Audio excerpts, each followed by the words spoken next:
What's up, Tailgaters? You're in the booth with Tailgate Nate today, and the road to predict all 136 FBS level college football teams this summer is taking us now to West Point, New York, where the Army Black Knights were this close to getting into the college football playoff last season, and we will see if they can get there in 2025 while trying to replace some real big pieces on both sides of the ball. My name is Nate Pope, otherwise known as Tailgate Nate. Thank you so much for clicking on this video, for helping to support the channel. If you would like to support it further, do what it says right below me. Hit that subscribe button, and while you're at it, you might as well ring the bell, because turning on notifications will ensure that you don't miss an upload during prediction season. You especially don't want to miss your favorite team. I am a sports media professional now, got a degree on the wall to prove it, and I just started my new job in the industry. So if you want to see all the cool stuff I get to do while still being up to date on what goes on this very YouTube channel, you can give me a follow at TailgateNate29 on Twitter or X, whatever you prefer to call the platform, and Instagram. Again, the handle is at TailgateNate29, and you can even email me at TailgateNate29@gmail.com. I want to thank you all so much for supporting and interacting with me or the channel in whatever way you do so, or do so in the future. And with all that said and done and out of the way, let's talk about the Army Black Knights as we continue with Armed Forces prediction on Independence Day. Happy 4th of July. The red, white, and blue tie is out, and we are going to be talking about the Black Knights with their head man, Jeff Monken. If not for how good the Boise State Broncos were last season, Army would have been into the college football playoff. By many metrics, they were the second best group of 5 team. They won the American Athletic Conference. They just couldn't get over Boise State, and for good reason. Boise State was really talented last season, and then Army did have a letdown in their final game of the season, of the regular season, I guess, against the Navy Midshipmen. They did lose America's game pretty convincingly, however, did stomp Louisiana Tech in their bowl game. And this is an Army team that's got to replace a lot of good talent on both sides of the ball. Can they get back into playoff contention and maybe even get there this year? That's the big question for the Black Knights. How do we do preview predictions on the channel? Well, we are going to go through a roster overview where the offense is over here to the left and the defense is over here to the right. At the end of all that, I'll give you the Army football schedule. We'll give it a game-by-game preview and prediction, and this video overall will tell you what I think about the Black Knights in 2025. Before we do get started, right down below me are the returning production numbers. Exactly what it sounds like. Shows you the talent from last season returning onto this year's team. They are courtesy of ESPN. Normally, I say it includes transfer portal additions up to a certain percentage. You don't need to worry about portal class here with the Army Black Knights. So even right down below that, your recruiting ranks for the class of 2025 are according to 24/7 Sports. All that said and done and out of the way, let's get on over to your offense. Your offensive coordinator is Cody Worley for the 2025 season, and the Bryson Daly era sadly ends, but it ended with quite the bang. The American Athletic Offensive Player of the Year last year had 1,007 passing yards with 9 touchdowns and 4 interceptions. Yeah. Army does not throw the football a whole lot. They only threw it 122 times last season and did complete just over 50% of them. But Bryson Daly was a really effective passer and was a guy that brought this Army pass game to life. Here's what he did on the ground, though. In 310 carries, keep your calculators handy, 1,659 yards. That's 5.4 yards per carry. And, drumroll please, 32 rushing touchdowns. 32 rushing touchdowns. Bryson Daly is going to be severely missed. It's going to be really hard to try to fill in those shoes, and I don't think it's going to happen. I just think Bryson Daly was a really special player. He is a really elite talent, one of the better quarterbacks the Army has ever seen throughout its program history, and Dwayne Coleman is going to be the guy, projected at least, to try to fill in that role. I think he's probably going to end up being that starter for you this upcoming season. You do have some other guys back in that room, but Dwayne Coleman, I believe, is the only senior, and by far and away, I think, is the most talented piece. Now, Dwayne Coleman last season, 11 of 16, 121 yards, 1 touchdown. That was through the air. What Coleman did on the ground, 136 yards and a touchdown on 38 carries. That's right around 4 yards per carry. Again, he's got to improve those numbers. He's got big shoes to fill, but I think he's going to run the offense effectively enough. Now, there's another piece besides Bryson Daly that Army has got to replace. And we all know how important the run game is with all of these armed forces teams. Your lead tailback, Kanye Udo, how he left Army, I would like to know, because you don't see a lot of guys transfer in and out of these armed forces programs. Well, Kanye Udo got out, and he is going to go transfer over to Tempe, Arizona, to be part of the Big 12 champs from last year, and the Arizona State Sun Devils going to try to fill in the shoes of Cam Scadaboo. He was a 1,000-yard rusher last season, 1,117 yards and 179 carries. That's 6.2 yards per touch and 10 touchdowns for Kanye Udo last season. Really, really good player. Really, really good talent. And along with Daly, your top two dynamic rushers, your top two rushers overall by far and away, are going to be gone off of this team. And it just leaves some absolutely massive shoes to fill. However, new depth is going to need to emerge behind some of your senior leaders that are now going to be at the forefront of this team. Noah Short, third leading rusher, 569 yards and 2 touchdowns on 75 carries. If you're doing your math at home, I know I've said that a lot in this video. Relax. I like numbers, okay? 7.6 yards per carry. That led the team among qualified rushers for the Black Knights last year, and he was also the team's second leading receiver and one of only 2 guys that had over 100 receiving yards last season. 318 yards, 3 touchdowns on 17 touches. Hayden Reed is also going to be coming back. Reed was the 4th leading rusher last year, had over 5 yards per carry, 40 touches for 207 yards last season. Those are the 2 guys that are going to be leading your rushing game this year, and we all know that Dwayne Coleman, just the way that Army and all these armed forces teams play the quarterback position, you know Dwayne Coleman is going to have a pretty big impact in that running game this season as well. Again, the depth is going to have to emerge. We got to see some of the pieces behind Short and Reed that are going to be able to step up and provide a big impact for this Black Knights team this season. But when you take a look at this wideout room, you are going to be losing a big piece in the pass catching room as well. I don't think Army's going to throw the ball as much as they did last season, but even if they wanted to, Casey Reynolds was a pretty solid weapon, man. 457 yards, 3 touchdowns on a team high 20 catches from last season. So you are going to be losing him. Liam Fortner is projected to be that next lead wideout. You do have a guy by the name too of Cam Schur. That was a pretty solid part to the room last season, but I do believe he is gone. Yes, I just checked my notes. Cam Schur is gone. He was the team's 3rd leading receiver last year. You have to go down the list a little bit. Fortner only had 1 catch for 28 yards last season. That's going to increase in heavy bulk this year, as he's projected to again be that lead pass catching option in a true wide receiver fashion. So if Dwayne Coleman's going to drop back and throw the football, sure, he's going to try to look for Noah Short, but also Liam Fortner going to be a big part of that as well. Will Jeffcoat is set to lead one of the best offensive line groups from last season into this year, and I think it could be one of the best offensive line groups in 2025 again as well. That text that's right down there is a little bit misleading. I apologize for how I worded that. Army was a really good offensive line last year, one of the nation's best. They're going to be one of the best this upcoming season as well. Army, Navy, Air Force, they usually got some pretty good units up on the front lines, especially offensively. Defensively, let's talk about it. Nate Woody was your defensive coordinator, I should say, is your defensive coordinator this season. And the defense last year, was just spectacular. It was so much fun to watch. It did not allow a damn thing. This Army defense was so good. And in fact, here is how good they were. 112 yards per game on the ground. That's all they allowed. 185 yards through the air. That's all they allowed. That is less than 300 yards per game. And when you take a look at the schedule for Army last season and just quite simply take a look at the amount of points they allowed in specific games, you go look through, it is rare, aside from the Notre Dame game last season, where this defense just had a lapse and overall did not have a great day. Sure, there were some moments they gave up 20 plus points and they gave up 31 to Navy, but Navy's got a lot of pretty good offensive weapons. And of course, it's America's game. You kind of throw everything out. It's like Ohio State, Michigan. Anything can happen. Well, actually, it's nothing like Ohio State, Michigan. It's completely separate and different, but I'm sure you guys understand what it is I'm trying to say. The defense was spectacular last year, but all of that again to say there are new leaders that are going to need to step up here because a lot of top pieces for this Army defense in every level are going to be gone. Good depth really good depth, and a lot of your top end guys are going to be leaving the defensive front from last season. However, Cody Harris Miller, get to know that name. He could be a star up front for Army this upcoming season. 29 tackles and a pair of sacks for him last year.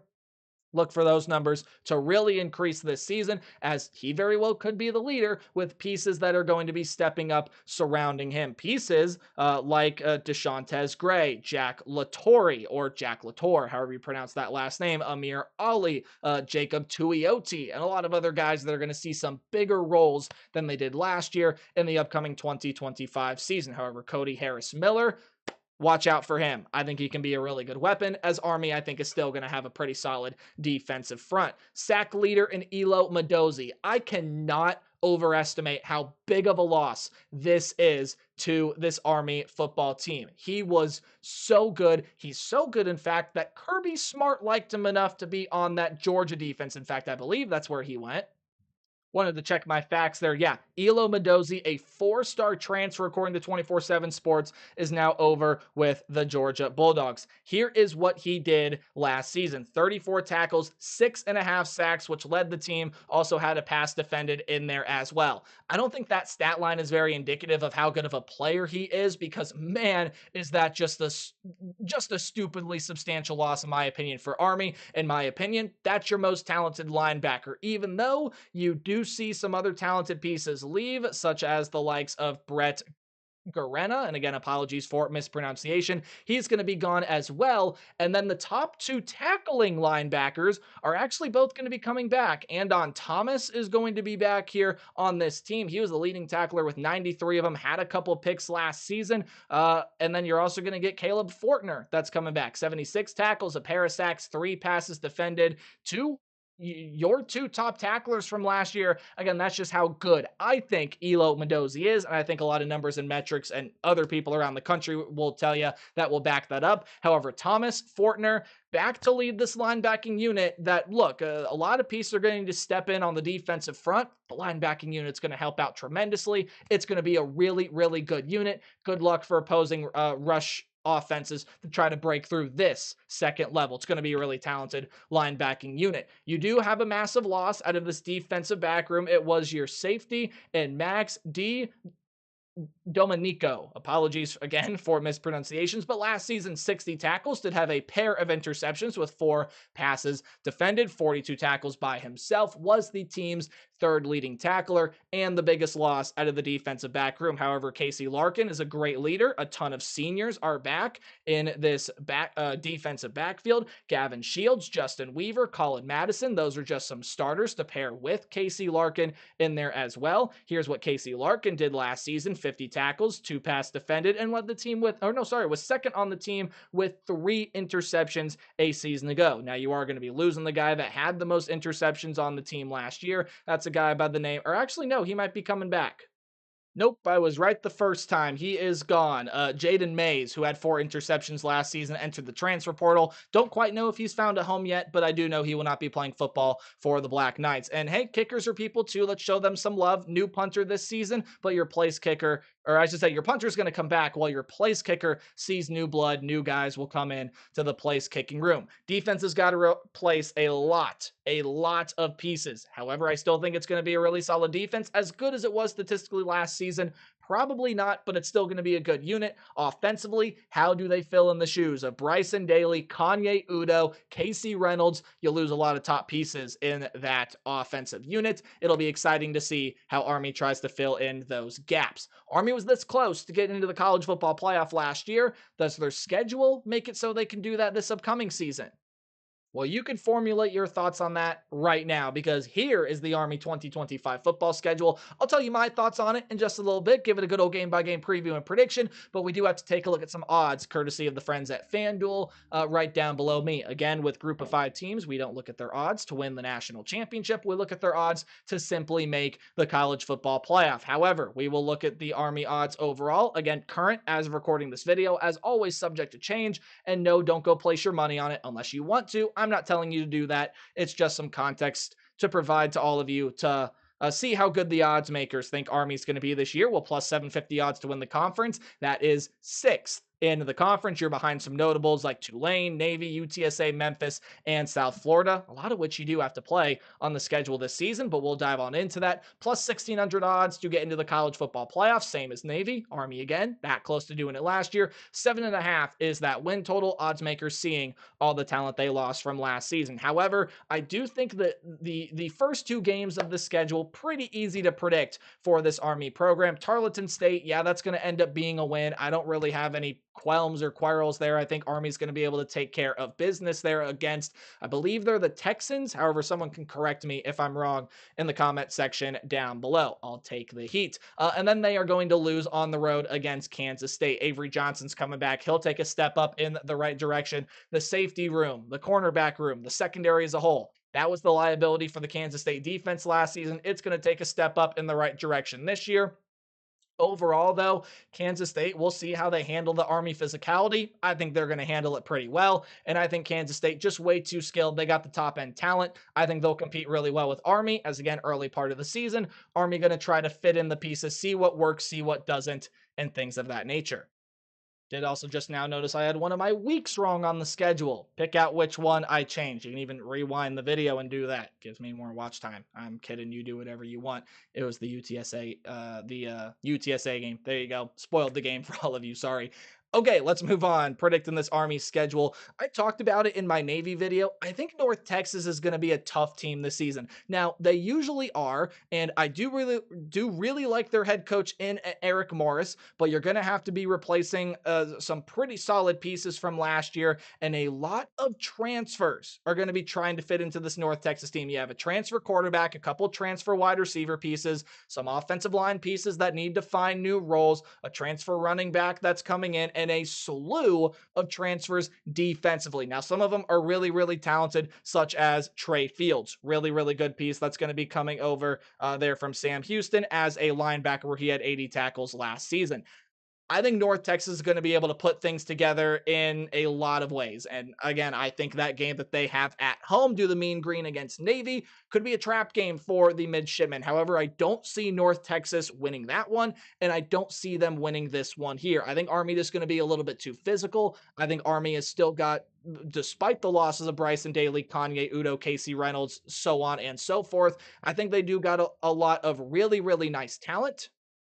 I do think Noah Short is going to be a really good weapon for Army this season. I think Dwayne Coleman is going to do his job at the quarterback position, and the defense, while it takes a step back, it won't be major. And I think Army's got all the pieces necessary to be able to get past North Texas. I think they do. I think they get the win. You want to talk about North Texas being dangerous? Oof, watch out for East Carolina this upcoming season. 7-5 last year. You get a ton of returning pieces this year, especially that quarterback in Caton Hauser was anything shy of magnificent for the Pirates last season. Now, is there room for improvement? Yeah, the 18 touchdowns, 11 interceptions, that could use some work. But overall, he showed you a lot of good things last season. Anthony Smith is a really good returning wide receiver piece. You got a ton of talent defensively, especially in that front seven, and a lot of transfers to come into boot to help you fill the gaps of what you got. Because I'd really watch out for East Carolina this year. I think they can be a pretty dangerous team.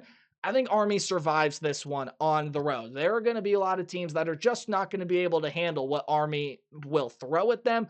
East Carolina may very well be one of those teams, especially up front, trying to break in some defensive pieces. However, I do think East Carolina probably will be the closest road win that Army has this season. It might not be the overall closest road game. In fact, actually, now that I'm looking at it, it might be the closest overall road game that Army has this season. I'd really watch out for the Pirates. I think this game is just yelling and screaming at you. Watch out, trap game, trap game.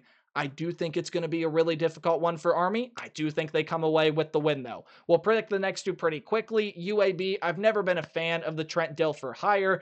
It still just hasn't worked out. I don't know that it's going to work out that well this season either. UAB's got a lot of holes on their roster. They got to try to patch up and fill, and I just don't think they're up to the standard to compete with a team like Army. And neither is Charlotte. Same thing there with Trent Dilfer. Never really liked the Biff Poggi hire. Never really saw him as a great collegiate head coach. It's turned out that way, and yeah, Charlotte's trying to use the portal and a lot of things to replace it. I still don't think Charlotte's going to be that good of a team this year. Black Black Knights, beat the 49ers, and we're on to the second half of the schedule. There are a lot of interesting games in the front half of the schedule. Kansas State is probably more than likely in any world a loss. North Texas, tricky one at home. East Carolina, tricky one on the road. To me, the schedule is backloaded. You got a ton of really tough games on the back half of the schedule, and even with all of they lost, there's a reason why Tulane is the American Athletic favorite going into 2025. Quick water break to make sure you all stay hydrated out there, especially today on 4th of July. Stay hydrated. Tulane, still a really good team. And hey, this is a rematch of the American Athletic Championship game from last season. I still think Tulane is going to be one of the most talented group of 5 teams in the country. Look at who they got coming in at quarterback. Caden Samanza. I will admit, I'm on record saying I wasn't the biggest fan of him when he started at Ball State. I'm a pretty big fan of him now because opinions can change like that. He was really, really good for the Ball State Cardinals in the Mid-American Conference last season, and while trying to replace the shoes of Dorian Mensah is challenging, Dorian Mensah trying to fill in the shoes of Michael Pratt was challenging, and he did that pretty well. I think Caden Samanza is going to follow suit. Where you have some concerns is how do you try to replace Mekhi Hughes? Answer, you don't. But you can fill in the gaps pretty nicely. Arnold Barnes is a pretty solid running back. Maurice Turner is a good transfer coming in. And while the wide receiver room gets kind of gutted, I still think you have a lot of very nice pieces in there. You look at the defensive side. A lot of top guys are gone, yes, but a lot of really good transfers will be coming into this room. And Tulane is coached by, in my opinion, one of the better G5 coaches. That's John Sumrall. He came over from Troy last season, still did Tulane things over here, and Tulane has become a G5 powerhouse, as they say it now. I think Tulane, again, still going to be really talented, especially Caden Samanza at quarterback. I don't think they skip a beat there, and Tulane going to be able to beat Army, hand the Black Knights their second loss, and more importantly, the Green Wave fans get revenge for that game last season in the American Athletic Championship game. Air Force, let's talk about it. Air Force is not going to be as bad as they were last season, not by a long shot. This is an Air Force team that just had a lot of really uncharacteristic things happen. They were trying to replace so many starters. It's still a game that I think Army wins. I just think the Army talent better than the Air Force talent. However, Air Force, they're going to get back to doing what they do best, and that's what all these armed forces teams do best, and that's run the ball. I just like Army more, plain and simple. I don't think Air Force is going to be a bad team. I don't think they're going to be a bad team at all. They're definitely going to recover. Troy Calhoun is a stupidly impressive head coach. So is the one you got here with Army and Jeff Monken. I think Army goes on the road and is able to get that armed forces game win. The next 2 games here, I think, are also pretty simple to predict. I got a win in both of them. The one against Temple, you lost E.J. Warner a couple years ago, and Temple trying to build back up. Hey, Casey Keeler coming in there. Look at the job he did at Sam Houston. I believe with Casey Keeler, even won an FCS national championship. So there is growing optimism. Give Keeler some time to get his system in place with this Temple squad, and I think Temple could be a pretty solid team, if not one of the top teams in the American in a couple of years. Just not this year. I think Army's going to beat them, and Tulsa could be one of the worst teams in the American Athletic Conference this season, if not the entire country. Golden Hurricane got some nice pieces. I just don't think it's overall going to fit very well. So look at that. You are, what is that, 8-2 entering the final 2 weeks. You're, again, right there on the precipice of getting back to another American Athletic Championship game. This one, though, on the road against UTSA. Guys, it's going to be really, really, really tricky. UTSA is one of the top teams in returning production from last season into this year. Owen McCowan, he's coming back. Some of your better wide receiver pieces, they're coming back. Robert Henry at running back. Yep, you get him back. Defensive studs coming back, especially in the back end. Yep, good young talent. Yep, transfer portal pieces, especially defensively, to be able to help. Yep, much like Tulane, even with, again, some of the better pieces they did lose, UTSA is going to be one of the better teams in the Mid-American Conference, or not Mid-American Conference, in the American Athletic Conference this season. Jeff Traylor is a phenomenal head coach, and I think UTSA is the team to watch out for this year. And again, with the Army offensive pieces they lost, don't know that they have the firepower to get past UTSA. And Navy, I think they got too much firepower for Army. You kind of saw that last season. Navy was able to slow down Bryson Daly and Kanye Udo and Casey Reynolds, and that defense especially just kind of took over. Special teams a big part of America's game last season. I think it will be again this season. Now, you can never truly predict what happens in this game. It's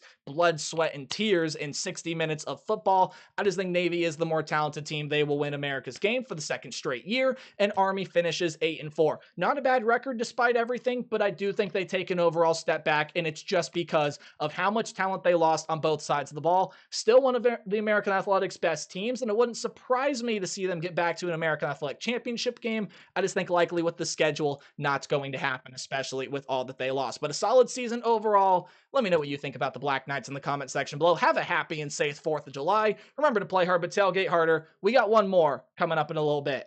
Goodbye.